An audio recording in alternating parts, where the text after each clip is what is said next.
and they'll grow.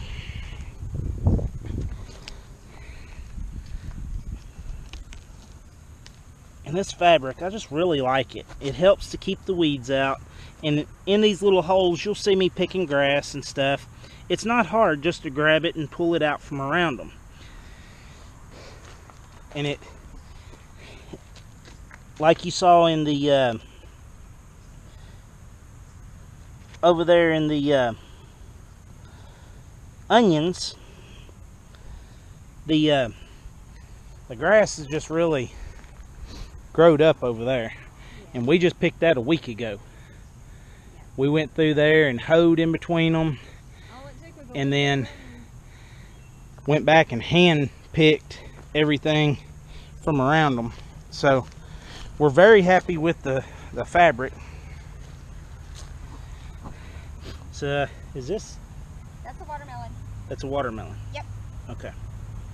Watermelon. Yes. I was thinking that this one was the squash, but that's that row. That's this row. Okay, so 2 rows of watermelons. Yes. So if they actually produce and do anything, we might have to have a shindig. And if we have a shindig, Grandma, there will be fresh chicken. Maybe some hamburgers too.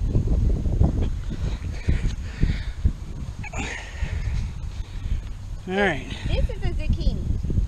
So this is our zucchini and squash row. Yes, it's kind of a 50-50 mix of crookneck squash and black beauty zucchini. Same thing, their first leaves when they sprout, and then their true leaves. And you can see they're just putting on more. And in these empty holes, Can't wait. I was given some seeds for a cushaw pumpkin that you can to make pumpkin pie. But the seeds that were old and they did not germinate at all. So that's why there's a big space there. But these are all yellow squash that are right here. Yellow crookneck squash. Yes. Which I've already had a friend from work that I work with that is already interested in coming down and getting some. He's planning on driving down from Greenbrier just to get yellow squash, yellow crookneck squash. But squash tends to be very prolific, so yeah. it's okay. You can come get some. So just try to keep the weeds out of the little holes. And on this end, they tend to be bigger plants. These are the zucchinis. The zucchinis. Yes. See, Laura's got that photographic memory. I do good to remember who I am and where I'm going. Well, it helps. I was the one that All right, so you can see by my hand what size this plant is. This fabric is 3 foot wide, and they've got the 2 little marks on it. That's a foot to kind of help you when you're planting. But the goats think we're down here to feed them. yeah, the goats are like, feed me. So you can see that's probably 2 to 3 times the size of my hand. That leaf is almost the size of my palm.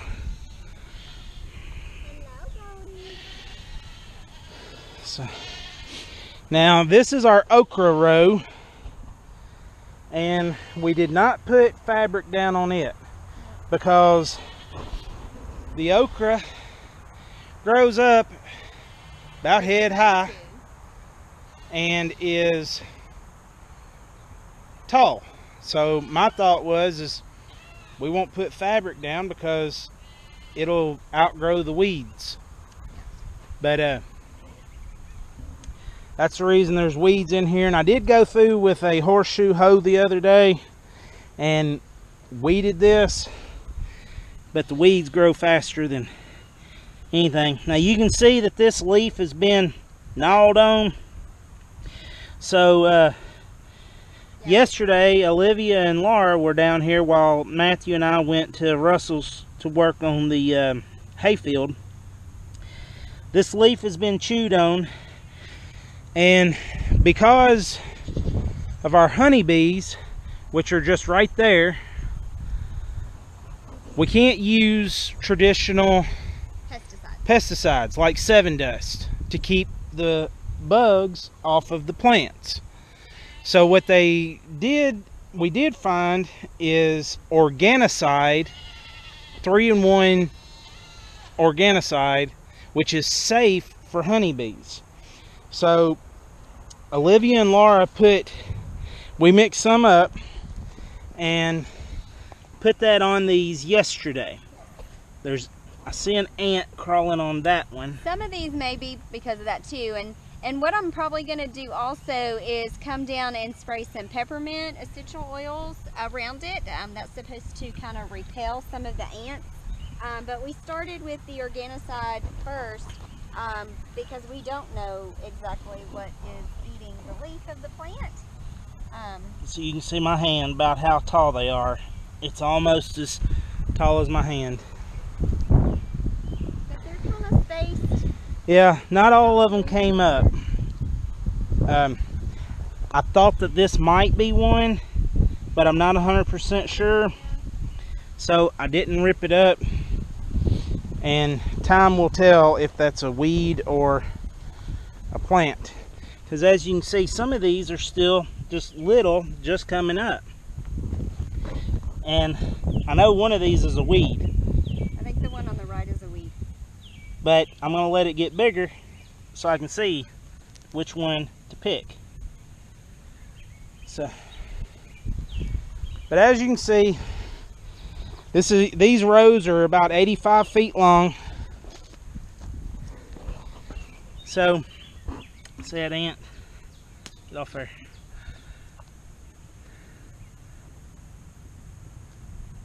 That's a red ant. It's not a fire ant, just a regular red ant. So I think I counted like 30 okra plants that have germinated and gotten up, you know, to enough to be a plant. So we're gonna water them this evening. Yeah, bought a watering can, and I'll put a 55-gallon drum in the bucket of the tractor, because as you can see how far we are from the house, I don't have that much water hose. So don't throw away your water hoses. If you don't want it no more, let me know. I'll come get it. So we're going to step over, and then we've got 5 rows of Eureka? No, Providence. Providence sweet corn. We've tried doing the Silver Queen, and last year we let it go too long, which was our fault. We let it go too long and it had done dried up. But you can see this plant here. It's almost my elbow. So to give you some reference as to how tall they are. And Laura and Matthew thinned them. It was a week ago. A week ago. And that's Matthew's scarecrow. He cleaned out his closet, and I found them overalls that there was nothing wrong with them, but he throwed them away, and I made him go out and get them out of the dump trailer and make a scarecrow. So stuffed him with some hay.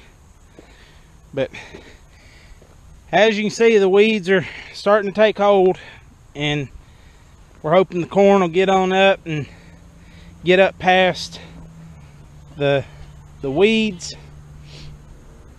and survive. I need to run that walk behind tiller in between here that Mama let me borrow. We did heal these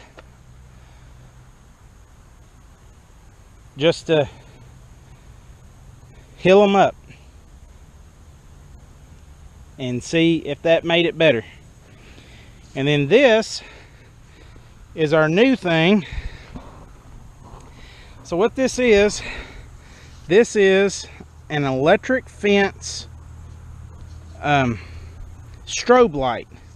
It works off of your electric fence. It just hooks in. This is a clicker, and what it does is it has two tungsten ends in between, and it arcs to make a snap or a click so that you hear it. It's an audible. And this is a strobe light. That's my homemade bracket, just 2 pieces of 2x4 that I cut out to fit around a T-post. But this, it just hooks into the hot line, your shocking line, and then it has to have a ground rod. Well, I wasn't buying a $35 grounding rod, so I just took a piece of 1/2-inch steel pipe that I had left over from running gas line, and it's about 5 foot long, and I drove it with a tractor until I couldn't drive it no more, and then I drove it with the T-post driver, the hand one. I've not got the gas powered one out yet, but he said it had to have copper, so I just took a piece of old copper line and drilled me a hole, as you can see, down at the bottom too, and I put my wire through and tied it, and then just wrapped this steel pole and drove it all down in there. So it gets its juice from here, goes through the light, it strobes, and it flashes every time that the electric fence pulses, and then it grounds down to the grounding rod. And what it does is, from my bathroom window way up yonder, I can look out and I can see that light flash, flash, flash, flash. Every time the fence pulses, that tells me that the fence is working and that I don't have to worry about the deer coming down here. And I do need to get this wire up. It's down to the ground, so it hadn't grounded out yet, but I need to redo my corners anyways. I did go and pick up some corner pieces. I'm gonna move these to the inside with a porcelain insulator so that it's just better. But anyways, that's our back garden and our quick little walk-through tour of the back garden.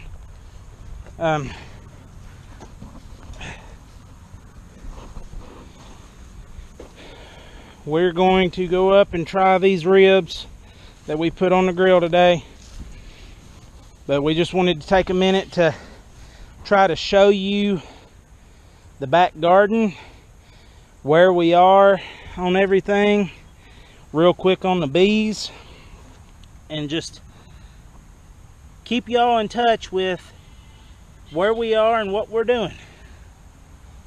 So anyways, hope y'all have a great day. See you later. Bye. God bless.